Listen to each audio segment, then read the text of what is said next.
नमस्कार, welcome to my YouTube channel. जैसे अगर आपको आरटीआई जाल के कोई जानकारी लेना है ना, तो बहुत सारे प्राइवेट यूनिवर्सिटीज़ या प्राइवेट कॉलेजेस जो हैं वो आरटीआई के अंदर नहीं आते हैं। तो आप डायरेक्ट उनसे जानकारी नहीं ले सकते हैं। जैसे कि साकेत कॉलेज जो है अ, उसके वेबसाइट पर मुझे आरटीआई डालने का कोई ऑप्शन नहीं मिल रहा है। तो निराश होने की बात नहीं है। आप वो जिस यूनिवर्सिटी से अटैच है, जो कि राम मनोहर लोहिया अवध यूनिवर्सिटी है, जो कि गवर्नमेंट यूनिवर्सिटी है, स्टेट यूनिवर्सिटी है। आप उसकी वेबसाइट पे जाएंगे तो आरटीआई डालने का पूरा ऑप्शन मिलेगा। लेकिन यहाँ पर मुझे दिख रहा है कि यहाँ पर आरटीआई डालने के लिए जो है वो कोई डायरेक्ट लिंक नहीं मिल रहा है। तो आपको यूनिवर्सिटी में जा कर के डालना पड़ेगा। यूनिवर्सिटी में एक सीपीआईओ ऑफिस होगा, आरटीआई ऑफिस होगा, वहाँ आपको एक साधारण सा एप्लीकेशन लिख करके जाके जमा करना होगा। एप्लीकेशन में लिखना होगा, श्रीमान सीपीआईओ अधिकारी, मुझे फला फला चीज़ की जानकारी चाहिए, और आपको अपना नाम, नंबर, पता देना होगा। और साथ में 10 रुपये का पोस्टल ऑर्डर देना होगा। हालांकि अब 10 रुपये का पोस्टल ऑर्डर नहीं आ रहा है, तो आपको 100 रुपये का पोस्टल ऑर्डर लगाना पड़ेगा। अगर मिल गया 10 रुपये का पोस्टल ऑर्डर तब तो बढ़िया है। तो अगर राम मनोहर लोहिया पे जैसे ऑनलाइन आरटीआई डालने का ऑप्शन नहीं आ रहा है, तो आप गूगल पे सर्च करोगे यूपी गवर्नमेंट आरटीआई, तो यहाँ पर आपको rti.up.gov.in का ऑप्शन वेबसाइट खुल जाएगा। वहाँ पर आप जाएंगे ना, तो यहाँ ऐसे आवेदन करे का ऑप्शन आएगा, आवेदन करेगा। अब यहाँ पर आप जो है यहाँ पर आवेदन कर सकते हैं। इतने विभाग के संबंधित चीज़ों का आप आवेदन कर सकते हैं। यहाँ पर देखिए, यहाँ पर गोरखपुर विश्वविद्यालय का ऑप्शन दिया है, तो यहाँ पर देखिए, तो इस यूपी गवर्नमेंट के आरटीआई पोर्टल में विभागों की सूची में राम मनोहर अवध लोहिया विश्वविद्यालय भी है।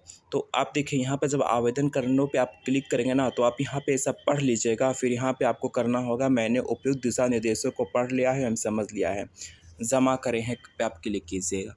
फिर क्या करना है, यहाँ आपको ईमेल आईडी दर्ज करना है या मोबाइल नंबर डालना है, और यहाँ फिर कैप्चा डालना है। मैं करके दिखाता हूँ। फिर यहाँ आपका ओटीपी आएगा लिखने के लिए, फिर आप ओटीपी लिखेंगे।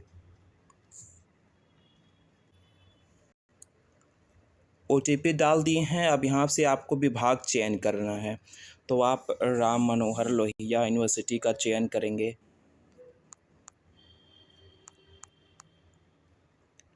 राम मनोहर लोहिया,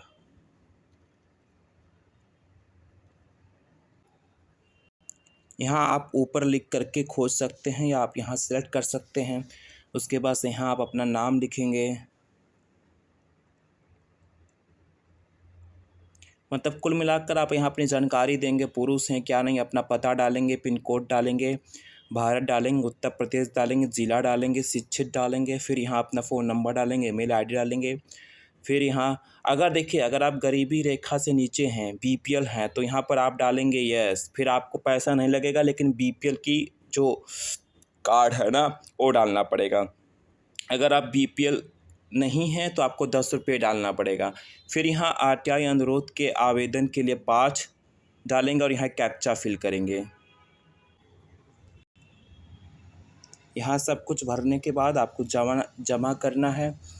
अगर सब कुछ सही रहेगा तो जमा हो जाएगा। यहाँ देखिए क्या लिखा है, only alphabets A to Z number 1 to 9 allowed characters text for RTI request application. तो यहाँ पर जो आपने लिखा है ना, यहाँ पर कुछ गलती हो गया है, लाइक फ़ॉन्ट गलती हो गया है, कुछ कुछ चीज़ें यहाँ नहीं होनी चाहिए थी, तो इसको आप सही से करेंगे।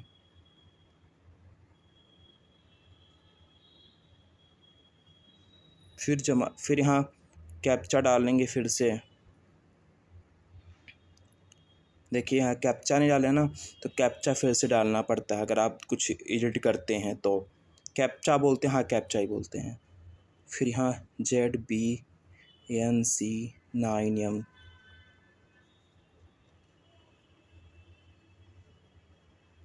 देखिए जमा हो गया। लाइक देखिए कैरेक्टर्स क्या अलाउ है वो आपको देखना पड़ेगा, केवल ABCD अलाउ है और नंबरिंग अलाउ है।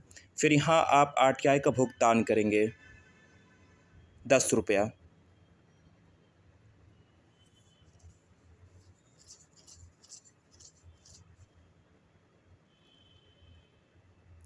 फिर यहाँ आप अपने हिसाब से पेमेंट कर देंगे, जिससे पेमेंट करना होगा गूगल पे से, UPI से, डेबिट कार्ड से, क्रेडिट कार्ड से।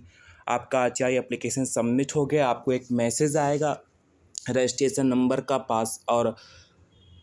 पासवर्ड आता है। रजिस्ट्रेशन नंबर या OTP से आप डायल करके देख सकते हैं।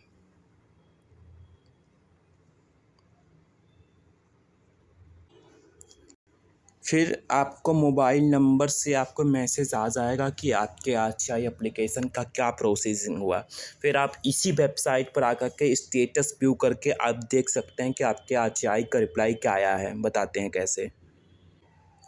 देखिए, आप स्थिति देखें पर जाकर पंजीकरण संख्या दर्ज करके, पंजीकरण संख्या आपको पेमेंट करने के बाद वहाँ से की तरफ से आता है, और ईमेल ID दर्ज करके, कैप्चा दर्ज करके आप अपना देख सकते हैं कि आपका स्थिति क्या है। उसके बाद से अगर आप जवाब से संतुष्ट नहीं है ना, तो आप यहाँ प्रथम अपील करके उसे चैलेंज कर सकते हैं, अपील कर सकते हैं। ठीक है, तो उसे आप अपील पे डाल सकते हैं।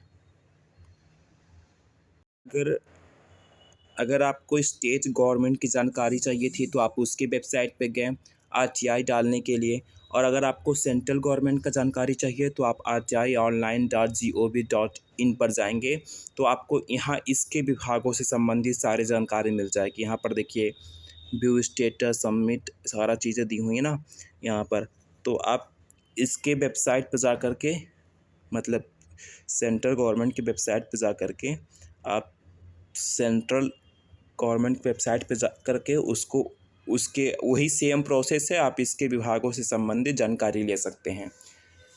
इसके अलावा आप किसी भी कॉलेज की वेबसाइट पे जाइए, अगर वहाँ जानकारी नहीं दिया हुआ है तो किस यूनिवर्सिटी से संबंधित है, किस यूनिवर्सिटी से एफिलिएटेड है, उसकी वेबसाइट पर जाइए। अगर वहाँ नहीं मिलता है तो आप उस स्टेट, इस यूनिवर्सिटी है तो स्टेट गवर्नमेंट पे, या सेंट्रल यूनिवर्सिटी सेंट्रल गवर्नमेंट पर जाकर दीजिए। नहीं तो अभी भी बहुत कम जगह ऐसा है जहाँ ऑफलाइन एप्लीकेशन देना पड़ता है जा कर के। जैसे कि इलाहाबाद यूनिवर्सिटी में कॉपी देखने के लिए, आंसर शीट देखने के लिए एग्ज़ाम वाली, आपको ऑफलाइन एप्लीकेशन लिख के देना पड़ता है। तो बहुत कम जगह ऑफलाइन देना पड़ता है, नहीं तो बाकी जगह पे ऑनलाइन ही सिस्टम चल रहा है। तो ये रहा पूरा RTI जानने का तरीका।